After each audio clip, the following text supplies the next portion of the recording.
Hello friends, मैं आप सब लोगों का अपने इस एजुकेशनल चैनल पे हार्दिक अभिनंदन करता हूं। फ्रेंड्स, जैसा कि आप सबको मालूम है कि बीपीएससी का एग्ज़ाम जो है समय समय पर होते आ रहा है। बहुत सारे बच्चे इस एग्ज़ाम की तैयारी 12th के बाद अथवा पार्ट 1 या पार्ट 2 में ही आरंभ कर देते हैं।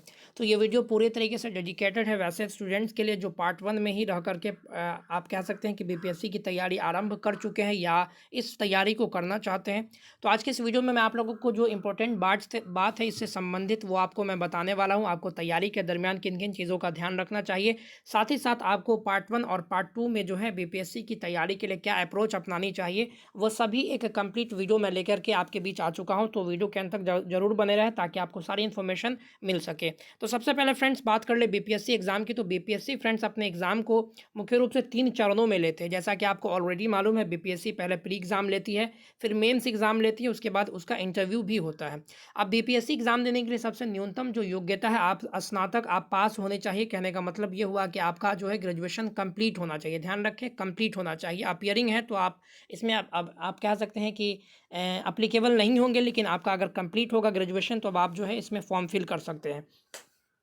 अब बात आती है इसके एग्ज़ाम की, अगर पैटर्न की बात कर लेते हैं तो एग्ज़ाम पैटर्न इसका जो होता है वो काफ़ी यूनिक होता है और ये काफ़ी टफेस्ट एग्ज़ाम में इसको गिना जाता है। यानी आप कह सकते हैं कि ये काफ़ी टफ एग्ज़ाम में इसको मान सकते हैं। तो अगर आप सही अप्रोच से अगर इसकी तैयारी नहीं करते हैं तो आपका इस एग्ज़ाम में सिलेक्शन हो पाना थोड़ा सा मुश्किल हो जाता है। तो पार्ट 1 और पार्ट 2 के बच्चों के लिए मैं स्पेसिफिक वीडियो लेकर के आ चुका हूँ। तो सबसे पहले अगर हम लोग बिना वक्त गवाए अगर वीडियो की तरफ बढ़े तो हम लोग देख सकते हैं, मैं आप लोगों के लिए कुछ पॉइंट्स यहाँ पर कुछ की नोट्स लेकर के आ चुका हूँ, जिसको अगर आप लोग फॉलो करते हैं तो निश्चित ही आपका जो है इससे एग्ज़ाम में काफ़ी आसानी होने वाली है और आप लोग जो है इसको अपने एग्ज़ाम में इससे जो है आप कह सकते हैं कि बहुत फ़ायदा उठा सकते हैं। सबसे पहले क्या करना है, पार्ट 1 और पार्ट 2 वाले स्टूडेंट्स को आप लोगों को समझना है कि आपका सिलेबस जो है आप कह सकते हैं कि बीपीएससी का सिलेबस क्या है। देखिए फ्रेंड्स, बहुत सारे ऐसे बच्चे होते हैं जो तैयारी में तो लग जाते हैं लेकिन उनको ये भी अंदाज़ा नहीं होता है कि हमको पढ़ना क्या है। तो सबसे पहले मैं आप लोगों को एडवाइस ये करूँगा कि इसके ऑफिशियल वेबसाइट से आप लोग इसके सिलेबस को डाउनलोड करें। अगर ऑफिशियल वेबसाइट से डाउनलोड करने ना आता हो तो मैं आप लोगों को इसका वीडियो का आप कह सकते हैं कि आई बटन में आप लोगों को प्रोवाइड करवा दूंगा, जिसके माध्यम से आप कह सकते हैं कि इसको आप जान सकते हैं। तो आप सबसे पहले इसके सिलेबस को समझिए और सिलेबस को समझ करके आप तैयारी में लग जाइए। पहला चीज़ तो आपको ये करना है कि सिलेबस को समझना है अच्छे तरीके से और सिलेबस को बिना समझे हुए इसकी तैयारी में नहीं उतरना है। दूसरी बात यहाँ पर आपको ये देखनी है कि देखिए एग्जाम के पैटर्न को समझना है या फिर देखना है कि किस लेवल के क्वेश्चंस यहाँ पर पूछे जा रहे हैं। तो इसमें आपकी सहायता प्रदान करेगी प्रीवियस ईयर क्वेश्चन बैंक, यानी पिछले वर्षों में जो सवाल पूछे गए हैं उसको आप लोगों को देखना है। एक बुक अच्छा सा परचेज कर लेना है जिसमें क्वेश्चन भी और साथ ही साथ उसका एक्सप्लेनेशन के साथ उसका सॉल्यूशन भी प्रोवाइडेड है। उसके माध्यम से आप जो है क्वेश्चन का एक अंदाज़ा लगा सकते हैं। हालांकि बनेगा नहीं आपसे ये बिना तैयारी के, अगर आप सवाल को बनाइएगा तो निश्चित है कि आप इसको बनाने में असमर्थ होंगे, लेकिन इससे आपको ये एक आइडिया हो जाएगा कि किस किस पोर्शन से क्या क्या सवाल पूछे जा रहे हैं, हमारे सिलेबस का कौन सा पोर्शन हमारे लिए ज़्यादा इंपॉर्टेंट है और ज़्यादा इंपॉर्टेंट नहीं है। तो ये आपका जो है दूसरी दो बात आपके सामने हो चुकी है। तीसरा जो सबसे महत्वपूर्ण बात होता है फ्रेंड्स, अगर आप बिहार के ही नहीं बल्कि आप भारत के किसी भी एग्ज़ाम को आप अच्छे से क्रैक करना चाहते हैं, अपना सिलेक्शन पक्का करवाना चाहते हैं, तो एनसीईआरटी किताबों पर पूरे तरीके से कमांड कर लें। जिस बच्चे का एनसीईआरटी के किताबों पर अच्छी तरीके से कमांड होगा वो निश्चित ही किसी भी प्रकार के एग्जाम में उसको किसी भी प्रकार की कोई दुविधा नहीं होगी।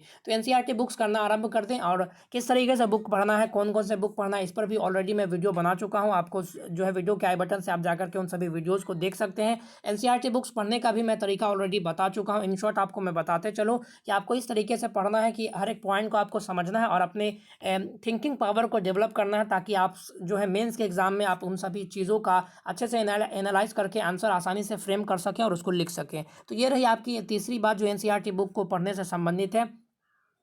चौथा जो है आप कह सकते हैं कि आपको न्यूज़पेपर पढ़ने की हैबिट डालनी है। यानी देखिए कोई भी जो आपका एग्जाम जो होता है उसमें करंट इशू या करंट अफेयर्स का जो पोर्शन है वो काफ़ी ज़्यादा बीपीएससी के एग्जाम में पूछा जाता है। तकरीबन 30 से 35 नंबर के सवाल, तकरीबन 40 से भी कभी कभी प्लस चले जाते हैं। तो आप कह सकते हैं कि आपके लिए करंट इवेंट जो है वो काफ़ी ज़्यादा इंपॉर्टेंट होते हैं। तो करंट अफेयर्स पढ़ने की एक हैबिट बनाइए, साथ ही साथ न्यूज़पेपर भी आप लोग पढ़ने की हैबिट बनाइए। अभी का आपको करंट अफेयर्स भले ही आपके एग्जाम में न पूछा जाए, लेकिन आपको अगर वो न्यूज़पेपर पढ़ने की आप हैबिट तैयार करते हैं तो निश्चित ही आपको कुछ दिनों के बाद आपका इसका फ़ायदा आपको देखने को मिलेगा अपनी तैयारी में।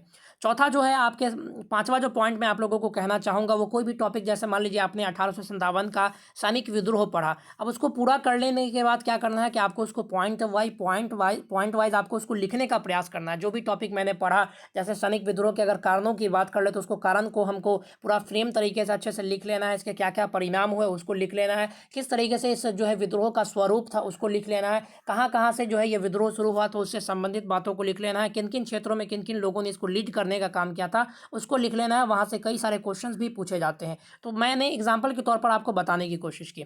उसके बाद छठा जो सबसे इंपॉर्टेंट होता है, देखिए फ्रेंड्स, मैं ऑलरेडी इस चैनल पर अपलोड करवा चुका हूँ वीडियो कि आपके बीपीएससी के एग्जाम के लिए कौन कौन से सब्जेक्ट सबसे ज़्यादा ज़रूरी होते हैं।